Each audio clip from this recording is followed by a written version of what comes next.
Assalamualaikum sahabat-sahabat. Yang mana ada masalah buah pinggang. Ubi gili-gili ni yang sebenarnya dia fokus untuk buah pinggang yang dah rosak. Sebab tu kita kena gandingkan dengan kulit halban hitam. Okey, macam ni tak kisahlah. Okey, di sini Kak nak cakapkan ubi gili-gili ni dia ada dua jenis. Cuba hangpa tengok, dia bukan kira hak muda hak tua. Kalau hak muda pun kalau hak merah ni yang kat ujung dia memang dia jadi putih. Cuba hangpa tengok ni. Ni ubi geli-geli putih. Bila kita cincang dia jadi warna macam ni. Dia ada dua jenis. Hak yang kata ubi geli-geli ada satu jenis saja tu, dia bukan dia lah.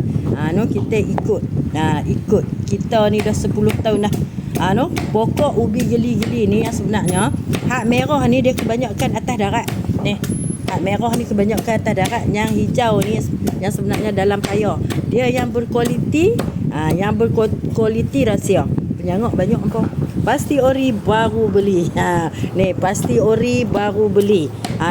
Alhamdulillah setakat ni tak ada lagi orang minum jus kita mudarat dan sebagainya, dan jus geli-geli kita tak payah minum selama-lamanya. Okey, yang ni yang putih. Jumpa lagi dengan Kak. Assalamualaikum. Mana yang merah itu? Sekejap. Ni merah. Kita nak bezakan merah dengan putih. Kalau kita bersiang dia, yang merah dia warna macam ni, kalau yang putih dia warna macam ni. Nak bagi dia padu, kita nak tahu yang tua tak tua, dia cukup matang, kena bagi dia pupus dulu, baru kita dapat hasil dia. Jumpa lagi dengan Kak.